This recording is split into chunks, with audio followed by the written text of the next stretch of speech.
Hello दोस्तों, तो स्वागत है आप सभी का एक बार फिर से आपके अपने यूट्यूब चैनल स्टडी विद विकास पाठक में। तो दोस्तों, आज की वीडियो बहुत ही इंपॉर्टेंट होने वाली है। आज हम लोग डिस्कस करेंगे पूरा 30 ऑब्जेक्टिव सवाल, ठीक है, जो 2024 का मॉडल पेपर है। 2024 का मॉडल पेपर साइंस का दोस्तों, जो बहुत ही इंपॉर्टेंट होगा 2025 के एग्जाम के लिए, क्योंकि प्रीवियस ईयर से बहुत सारे सवाल बन जाते हैं। तो आज हम लोग पूरा डिस्कस करने वाले हैं 2023-24 यानी कि 24 का मॉडल पेपर, और पूर्णांक 80, समय 3 घंटा और विषय विज्ञान रहेगा, ठीक है। तो फिलहाल इसमें हम लोग देखने वाले हैं ऑब्जेक्टिव का। देखिए, 2024 में कुछ निष्कर्ष दिया गया था, सामान्य निर्देश कि सभी प्रश्न अनिवार्य हैं। कुल प्रश्न 52 थे। 1 से 30 तक आपका बहुविकल्पी था, और बाकी का जो था सब्जेक्टिव था, ठीक है। और बहुविकल्पी के लिए एक प्रश्न, एक नंबर आपको दिया गया था। जब बात करें 31 से 38 तक, तो अति लघु उत्तरीय प्रश्न था, और इसमें से 8 प्रश्न में 6 का आंसर देना था, और सबके लिए 2-2 मार्क, 2-2 अंक था। तो इतना ना देखते हुए डायरेक्ट हम लोग देखने वाले हैं कि 31 नंबर वाला छोड़ देते हैं। फिलहाल हम लोग 30 को ऑब्जेक्टिव देखेंगे, ठीक है, जो 2025 के बोर्ड एग्जाम के लिए बहुत ही इंपॉर्टेंट होगा। और आपको पता है कि 2025 का बोर्ड एग्जाम बहुत ही सामने है। तो चलिए स्टार्ट करते हैं। पहला सवाल क्या होगा 2024 मॉडल पेपर से? पहला सवाल है कि समतल दर्पण की फोकस दूरी क्या होती है? समतल दर्पण की जो फोकस दूरी है वो क्या होती है? तो दोस्तों, समतल दर्पण की जो फोकस दूरी होती है वो अनंत होती है, ठीक है। समतल दर्पण की फोकस दूरी अनंत होती है।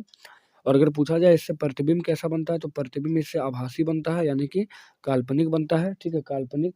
और काल्पनिक अगर है तो सीधा है, सीधा होता है काल्पनिक, और समान आकार की बनती है, ठीक है। और समान आकार का प्रतिबिंब बनता है समतल दर्पण से।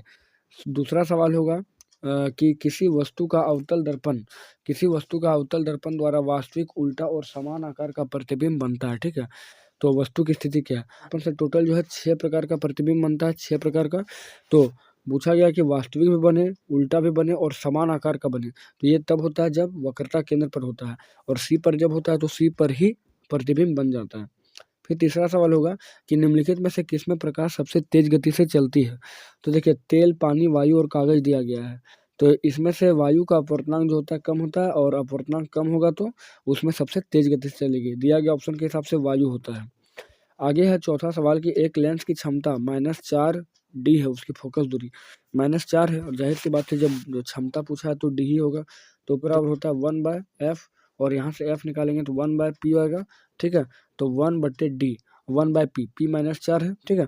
और यहाँ से अब इसको सॉल्व करेंगे तो 0.25 आएगा, 0.25, और मीटर होगा ये, और माइनस में होगा क्योंकि क्षमता आपका क्या था, माइनस में, ठीक है। तो सी नंबर आंसर बिल्कुल करेक्ट होगा। आगे पूछा गया पांचवा सवाल कि मानव नेत्र की फोकस दूरी में परिवर्तन का क्या कारण है? कि मानव नेत्र का फोकस दूरी बार बार बदलते रहता है, इसमें परिवर्तन का क्या कारण है? तो वो हो जाएगा आपका सिलियरी मांसपेशियां, ठीक है, सिलियरी मांसपेशियां, सिलियरी मसल, सिलियरी मांसपेशियां। आगे है छठा क्वेश्चन कि दूर दृष्टि दोष को भी क्या कहा जाता है? तो दूर दृष्टि दोष को दोस्तों हाइपरमेट्रोपिया कहा जाता है, और निकट दृष्टि दोष को मायोपिया कहते हैं, ठीक है। दूर दृष्टि दोष को हम लोग उत्तल लेंस से दूर करते हैं, जबकि निकट दृष्टि दोष को अवतल लेंस से दूर किया जाता है। आगे है प्रतिरोध का एसआई मात्रक क्या होता है? तो प्रतिरोध का एसआई मात्रक ओम होता है, और ओम का साइन ये होता है, ठीक है। प्रतिरोध का एसआई मात्रक ओम होता है। नेक्स्ट बात करेंगे हम लोग 8वां नंबर सवाल कि टंगस्टन का उपयोग निम्नलिखित में से किसमें किया जाता है? टंगस्टन का जो उपयोग है वो किसमें किया जाता है? तो टंगस्टन का उपयोग करते हैं बिजली के बल्ब में, क्योंकि टंगस्टन का एक तो साइन डब्ल्यू होता है साइन, और इसका जो गलनांक होता है वो 3300 डिग्री सेल्सियस से लगभग 3400 डिग्री सेल्सियस का होता है, और बल्ब जो है आपका वो 1700 डिग्री सेल्सियस पर काम करता है। इसलिए प्रतिरोध उच्च होने की वजह से भी और गलनांक उच्च होने की वजह से भी टंगस्टन का उपयोग करते हैं। नेक्स्ट 9वां नंबर सवाल है चुंबकीय क्षेत्र रेखाएं निकलती है। तो चुंबकीय क्षेत्र रेखाएं जो है उत्तरी ध्रुव से निकलती है दोस्तों, उत्तरी ध्रुव से। आगे है कि निम्नलिखित में से कौन सा हमारे लिए ऊर्जा का परम स्रोत है, यानी कि ऊर्जा का सर्वोत्तम स्रोत कौन सा है? तो ऊर्जा का सर्वोत्तम स्रोत जो है सौर ऊर्जा है, 10 का हो जाएगा सी। आगे 11वां सवाल है कि रासायनिक समीकरण हम किस नियम से के कारण संतुलित करते हैं? तो रासायनिक नियम को संतुलित करने का जो कारण है वो द्रव्यमान संरक्षण का नियम, यानी द्रव्यमान संरक्षण नियम के नियम से संतुलित किया जाता है। आगे बात करेंगे, पूछा गया है कि FeCuSO4 और एरो दिया है, और CuFeSO4 किस प्रकार की अभिक्रिया है? तो आप देख सकते हैं कि फेरस यानी कि आयरन है, ठीक है, आयरन, और Cu कॉपर सल्फेट है, और फिर कॉपर अलग हो गया है, और आयरन सल्फेट यानी कि FeSO4 जो है वो बन गया है यहाँ पे। इसका मतलब आप समझ रहे होंगे कि Fe जो है वो ज़्यादा पावरफुल है, Fe, और यहाँ पर कॉपर को उसके विलयन से, उसके यौगिक से ही विस्थापित कर दिया है, ठीक है। तो यहाँ पर FeSO4 ज़्यादा पावरफुल है, तो इस प्रकार से क्या हो जाएगा, विस्थापन अभिक्रिया यानी कि डिस्प्लेसमेंट हो जाएगा। आगे बोला कि H+ आयन की सांद्रता किस पदार्थ में सबसे अधिक होगी। तो इसका मतलब समझ लिए कि जो ज़्यादा अम्ल होगा, ठीक है, यानी कि जिसका pH मान बहुत कम होगा। तो 1.2 के आसपास में होता है जठर रस का, ठीक है। तो जठर रस जो होगा वही आपका क्या होगा, सबसे अधिक आयन की सांद्रता। अब देखिए जो प्रबल अम्ल होगा, ठीक है, प्रबल अम्ल कौन होता है, जो ज़्यादा मात्रा में H+ आयन उत्पन्न करता है। तो जो प्रबल अम्ल होगा वही तो H+ आयन ज़्यादा उत्पन्न करेगा, तो वो आपका जठर रस ही होता है, ठीक है। तो इस प्रकार 13 का ए होगा। आगे 14वां सवाल पूछा गया है कि पदार्थ ABCD का pH मान क्रमशः 5, 8, 10 और 13 है, उपरोक्त में कौन सा पदार्थ अम्ल है। तो देखिए 5 जो होगा वही क्या होगा, अम्ल होगा। 5 किसका है, ए का, तो इसका मतलब ए बिल्कुल करेक्ट आंसर है। आगे 15वां सवाल है कि निम्नलिखित में से किस लवण का उपयोग सोडा अम्ल अग्निशामक में किया जाता है, आग बुझाने को के रूप में किया जाता है। तो वो क्या जाता है, NaHCO3 यानी कि सोडियम हाइड्रोजन कार्बोनेट या सोडियम बाइकार्बोनेट, जो सिलेंडर में भरा रहता है। तो बच्चों ये बहुत ही इंपॉर्टेंट सवाल है, ठीक है, और इसी पैटर्न पे सवाल पूछे जाएंगे इस बार भी। तो वीडियो बहुत ही इंपॉर्टेंट है, इसको लगातार आप लोग देखते ही रहें, ठीक है। आगे 16वां सवाल है कि निम्नलिखित में से कौन उभयधर्मी ऑक्साइड है, यानी उभयधर्मी ऑक्साइड, ठीक है। तो वो होता है आपका Al2O3 और एक और होता है, दोस्तों, वो होता है आपका, तो एक तो हो गया आपका कौन सा, तो एक तो हो गया आपका Al2O3 और दूसरा होता है आपका ZNO भी होता है। नेक्स्ट तत्वों के इलेक्ट्रॉनिक विन्यास में कौन उत्कृष्ट गैस का इलेक्ट्रॉनिक विन्यास है। उत्कृष्ट गैस किसको कहते हैं, तो जिसके बाहर में 8 इलेक्ट्रॉन होते हैं, ठीक है। तो अब 2, 8, एक तो आपका सोडियम का हो जाएगा 11, फिर 2, 8, 7 क्लोरीन का हो जाएगा, फिर 2, 8, 5, तो 2, 8, 10, 5, 15, ठीक है, और 2, 8, देखिए आप इसमें 2, 8 किसको देख रहे हैं, तो 2, 8, 10 हो जाएगा नियोन का, नियोन हो गया। देखिए पहला तो अक्रिय गैस कौन सा होगा, यानी कि उत्कृष्ट गैस, तो हीलियम होगा, नियोन होगा, ऑर्गन, क्रिप्टन, रेनॉन, जेडॉन, ये सब क्या है आपका, तो अक्रिय गैस है, ठीक है। तो यहाँ पर 2 और 8 किसका हो जाएगा, नियोन का। तो 17 का जो है बिल्कुल सी नंबर करेक्ट होगा ऑप्शन। आगे 18वां सवाल है कि निम्नलिखित में से कौन असंतृप्त हाइड्रोकार्बन है। असंतृप्त हाइड्रोकार्बन यानी कि कार्बन और कार्बन के बीच डबल बॉन्ड या कार्बन कार्बन के बीच ट्रिपल बॉन्ड, ठीक है, यही होता है असंतृप्त। बाकी संतृप्त तो आपका हो गया कि एल्केन वाला, तो आप CH4 देखिए, ऑप्शन देखिए, CH4 मीथेन है, C2H6 यानी एथेन है, फिर C4H10 ब्यूटेन है, और यहाँ पर आप देखिए तीसरा ऑप्शन C2H2, तो यही आपका क्या है, यही आपका है असंतृप्त हाइड्रोकार्बन। आगे पूछा गया 19वां HCHO, देखिए CHO दिया है, इसमें कौन सा प्रकारात्मक समूह है। तो CHO में एल्डिहाइड होता है, ठीक है। बाकी एल्कोहल में आपको पता है OH होता है, फिर कीटोन में आपको पता है कि CO होना चाहिए, और कार्बोक्सिलिक अम्ल में क्या होता है, तो COOH कार्बोक्सिलिक अम्ल में, ठीक है।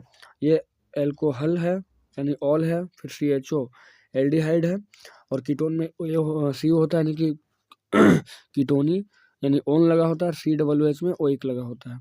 आगे बात करेंगे 20वां सवाल की, दिए गए तत्वों में किस तत्व में संयोजी इलेक्ट्रॉन की संख्या लिथियम के बराबर होगी। अब देखिए लिथियम क्या है, Li3 होता है, ठीक है। तो 3 को अगर बांटेंगे 2, 1 यानी कि संयोजी इलेक्ट्रॉन क्या होता है, 1। तो यहाँ पे तो अब देखिए मैग्नीशियम का होता है Mg12, तो 12 को जब इलेक्ट्रॉनिक विन्यास करेंगे 2, 8, 2 हो जाएगा। फिर कैल्शियम Ca20 है, तो 20 का हो जाएगा 2, 8, 8 और 2। अभी देखिए हमको चाहिए बाहर कितना, 1। अब पोटेशियम K19, ठीक है, K19 होता है, तो 19 का कितना हो जाएगा, 2, 8, 10 और 9, 8, ठीक है, 2, 8, 10 और 8, 18 और 1। तो देखिए यहाँ तो लग रहा है कि पोटेशियम ही बिल्कुल करेक्ट आंसर होगा, तो इस प्रकार से पोटेशियम यहाँ पर आंसर करेक्ट होगा। आगे बात करेंगे अमीबा में किस प्रकार का पोषण होता है। तो अमीबा में जो होता है प्राणी समभोजी पोषण होता है। नेक्स्ट है 22वां, श्वसन प्रक्रम में ग्लूकोज से पायरुवेट का विखंडन।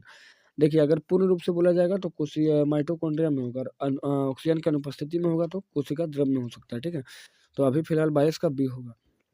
आगे 23वां सवाल है कि निम्नलिखित में से कौन सा हार्मोन शरीर की वृद्धि के लिए उपापचय का नियमन करता है। तो वो होता है थायरोक्सिन।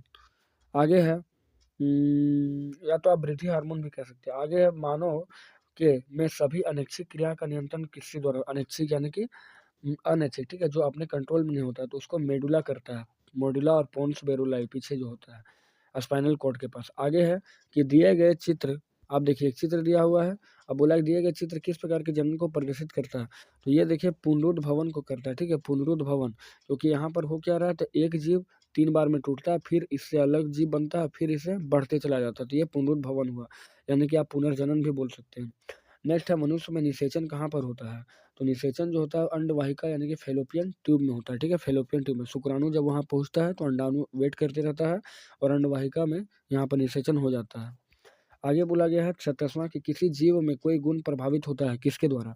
तो केवल पिता के डीएनए से, केवल माता के डीएनए से, या पिता और माता दोनों के डीएनए से? तो दोनों की वजह से होता है, पिता और माता के दोनों डीएनए से। नेक्स्ट 28वां कि निम्नलिखित विद्युत संयंत्र शक्ति संयंत्र में किस प्रक्रिया से ऊर्जा मुक्त होती है? तो नाभिकीय विद्युत संयंत्र शक्ति संयंत्र में नाभिकीय विखंडन से जो है वो ऊर्जा उत्पन्न होती है, ऊर्जा मुक्त होती है। नेक्स्ट है हरे पौधे की पत्तियां प्राप्त होने वाले सौर ऊर्जा का कितना % भाग खाद्य ऊर्जा में परिवर्तित करने में खर्च कर देती है? तो वो जो है वो 1% यूज करती है, 1%। आगे है तीसवां और अंतिम सवाल। तीसवां और अंतिम सवाल इस वीडियो का बोला गया है कि निम्नलिखित में से किस पदार्थ का प्रयोग पर्यावरण के लिए सबसे अधिक लाभदायक होगा? तो थर्मोकोल का डिस्पोजल कप, प्लास्टिक के डिस्पोजल कप और मिट्टी के डिस्पोजल कप या कागज़ के डिस्पोजल कप? तो इसके हिसाब से जो आंसर होगा वो कागज़ के डिस्पोजल कप का होगा दोस्तों, ठीक है। तो इस प्रकार आप देख लीजिए कि पूरा आज 2024 का हम लोग मॉडल पेपर जो था 2024 का मॉडल पेपर निपटा चुके हैं और अगला वीडियो जो आएगा वो 2024 के ओरिजिनल सवाल जो है प्रीवियस ईयर सवाल उसका देने वाले हैं, ठीक है। 2024 का जो प्रीवियस सवाल आया है, क्योंकि देखिए जितने भी पुराने ईयर के सवाल है सारे लगाना बहुत ही इंपॉर्टेंट है। अगर आप इतना कर लेते हैं तो आपको बहुत ही ज़बरदस्त कॉन्फिडेंस आएगा। तो मिलते हैं नेक्स्ट वीडियो में। जय हिंद, जय भारत।